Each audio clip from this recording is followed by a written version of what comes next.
Je me sens absolument dégoûté de tromper ma femme qui m'a tout donné. Ma femme depuis 29 ans et moi, âgé de 32 ans, sommes mariés depuis 3 ans. Cet être humain incroyable m'a absolument tout donné dans la vie, de ma réussite actuelle dans une carrière qui me passionne jusqu'à un toit au-dessus de nos têtes et bien plus encore.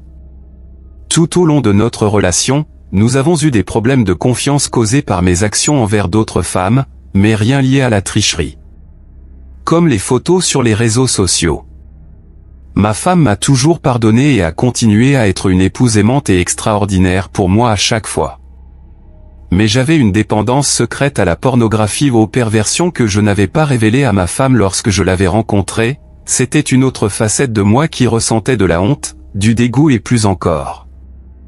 Avance rapide jusqu'à l'année dernière, ma femme attend notre premier enfant et ma capacité à contrôler mes pulsions sexuelles et mon comportement animal ne s'est pas amélioré. J'attendais qu'elle se couche et restais debout dans une autre pièce à regarder du porno jusqu'à ce que je commence ce que je regardais. J'ai ressenti une honte totale, du dégoût et bien plus encore après que l'acte ait été commis. Il y a certaines choses qui se font dans le porno en termes de propos, sales, qui me donnent envie de voir. Je veux essayer ces choses et j'ai toujours voulu le faire avec ma femme, mais je n'en ai jamais parlé de peur qu'elle penserait que je suis bizarre ou dégoûtant. Récemment, mon obsession s'est transformée en quelque chose de plus sinistre et j'ai commencé à envoyer des SMS à une autre femme avec qui j'ai travaillé il y a 10 ans et j'ai commencé à l'appeler comme je voulais avec ma femme, comme « salope »,« pute »,« salope » et avoir des conversations sexuelles avec son. Cette femme et sort vers elle. Je pensais qu'il était plus facile de faire cela à l'époque avec un inconnu avec lequel je n'avais aucun lien émotionnel qu'avec la femme que j'aime. J'ai même cherché un chaperon pour essayer de lui envoyer un message de la même manière, mais ma femme m'a surpris au début de la conversation. Elle a vu les messages de la première femme et m'a, à juste titre, fait quitter la maison. Il semble qu'elle veuille divorcer maintenant et qu'elle veuille s'assurer que je ne vois jamais mon enfant à naître. Je ressens tellement de douleur pour elle et je suis sans voix pour l'autre côté de moi qui prend ces décisions destructrices. J'ai un problème. La nuit où j'ai été expulsé, j'ai conduit pendant des heures sans but et des pensées sombres ont commencé à s'infiltrer, alors j'ai appelé une ligne d'assistance téléphonique en cas de crise. J'ai vu un médecin et un thérapeute le lendemain matin, ils m'ont dit que j'avais un TOC en ce qui concerne le sexe, le porno, les SMS et la tricherie destructeur que je fais et que je souffrais de dépression. J'ai vu un autre médecin aujourd'hui qui dit la même chose. Je veux aller mieux pour moi, pour mon enfant à naître et bien sûr pour ma femme bien-aimée. Elle m'a bloqué sur tout et ce depuis des jours. Je me sens si seul, mais je sais que mes actes ont des conséquences. Si seulement j'avais communiqué mes désirs besoins sexuels à ma femme, cela aurait été évité. J'aime ma femme et je ne veux rien de plus pour réparer notre mariage et être là pour notre fils en tant que père.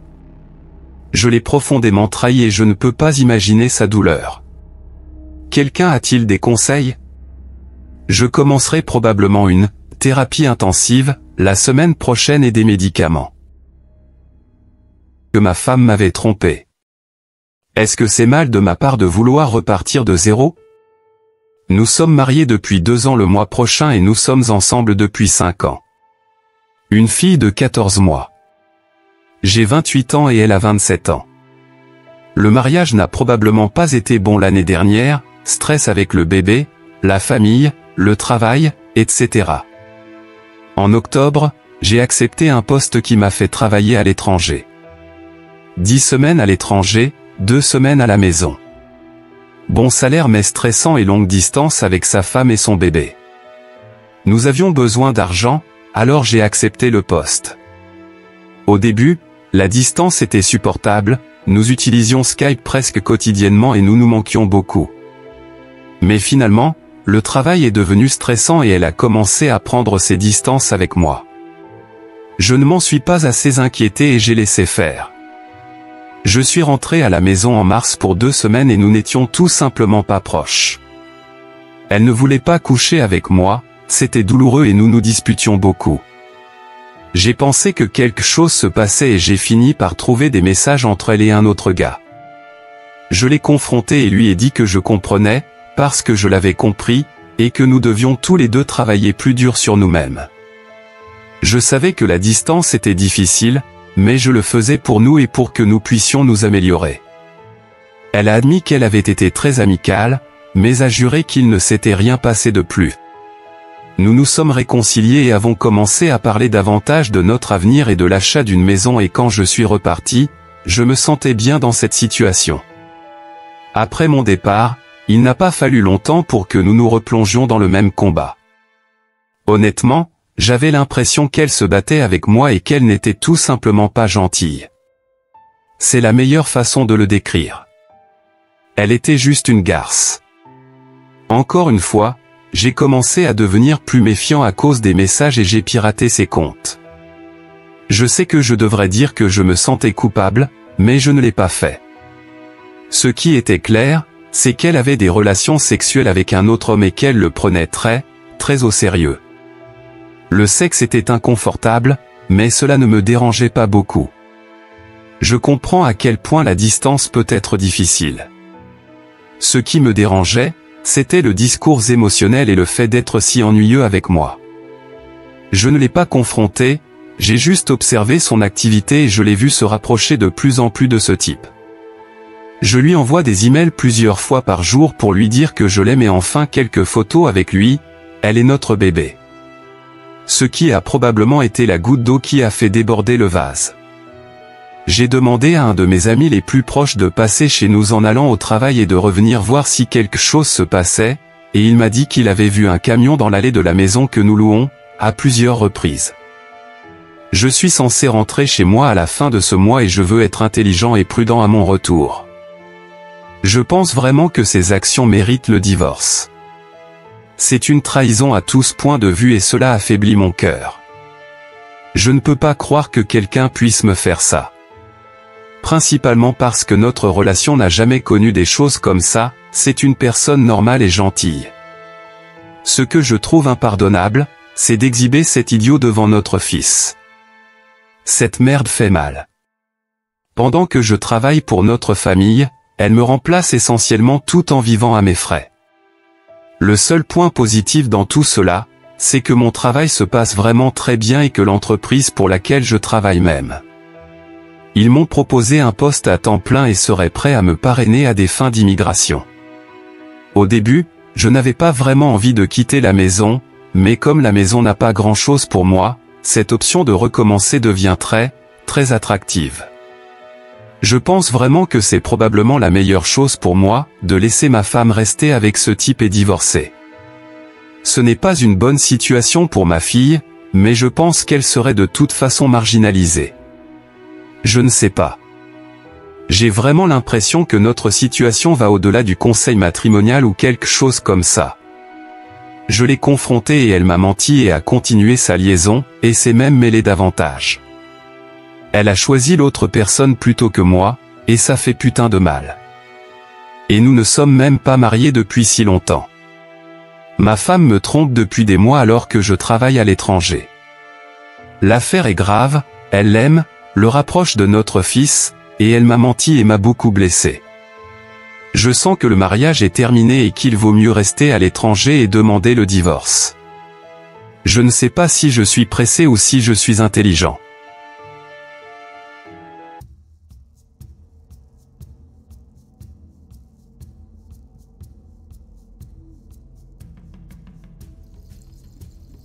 Mon mari de 37 ans avait été très nerveux et anxieux ces dernières semaines en ma présence. Je soupçonnais qu'il me trompait effectivement et j'ai même fait part de mes inquiétudes à ses parents. Ce qui était autrefois un mariage plein de passion et de complicité semblait désormais être une relation pleine de secrets et de mensonges. J'ai décidé d'enquêter seule, sans lui révéler mes soupçons, à la recherche de la vérité qui pourrait changer nos vies à jamais. J'ai commencé mon enquête en tenant un journal, enregistrant chaque fois qu'il agissait étrangement. Il recevait des appels mystérieux la nuit et passait des heures sur son téléphone portable, me laissant répondre. Un jour, alors qu'il prenait une douche, j'ai eu le courage de vérifier son téléphone. Là, j'ai trouvé des messages suspects provenant d'une personne nommée Laura. Il semblait qu'ils entretenaient une relation plus étroite qu'un simple ami. J'ai décidé de faire quelques recherches sur cette Laura. J'ai découvert qu'elle travaillait dans une entreprise de marketing de la ville et que mon mari assistait fréquemment à des conférences dans la région. Les choses commençaient à se mettre en place. Je savais que j'avais besoin de preuves concrètes avant de le confronter, alors j'ai commencé à suivre ses traces discrètement. Un après-midi, je l'ai vu quitter la maison en direction de la ville, prétextant qu'il avait un rendez-vous d'affaires important. Je l'ai suivi de loin, en me cachant. Il s'est garé devant un café pittoresque où je ne l'avais jamais vu auparavant. Là, j'ai trouvé le courage d'entrer et de m'approcher d'une fenêtre sans être vu.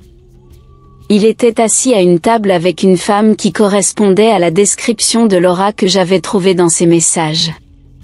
Ils riaient, échangeaient des regards entendus, et il était indéniable qu'il se passait quelque chose entre eux. Mon cœur se serra en les regardant, mais en même temps, je savais que j'avais besoin de preuves plus concrètes. Je les ai discrètement photographiés ensemble, m'assurant qu'ils ne me voyaient pas. Ces photos étaient douloureuses à voir, mais j'en avais besoin pour le confronter correctement. Après quelques semaines d'observation et d'accumulation de preuves, j'ai finalement décidé de le confronter. J'ai attendu que nous soyons seuls dans la maison, l'atmosphère tendue planant dans l'air. J'ai pris une profonde inspiration, tenant les photos que j'avais prises comme preuve de son adultère. Quand j'ai finalement rassemblé mon courage, j'ai demandé : « Qui est Laura et pourquoi la vois-tu ? » Mon mari, visiblement choqué, est resté un instant sans voix. Ses yeux s'écarquillèrent lorsqu'il réalisa que ses actions avaient été découvertes. Il a d'abord essayé de le nier, mais quand je lui ai montré les photos, il n'a eu d'autre choix que d'avouer. « Je suis vraiment désolé, chérie, dit-il, la voix tremblante. Je ne voulais pas que tu le découvres comme ça. » Entendre ces mots a été dévastateur.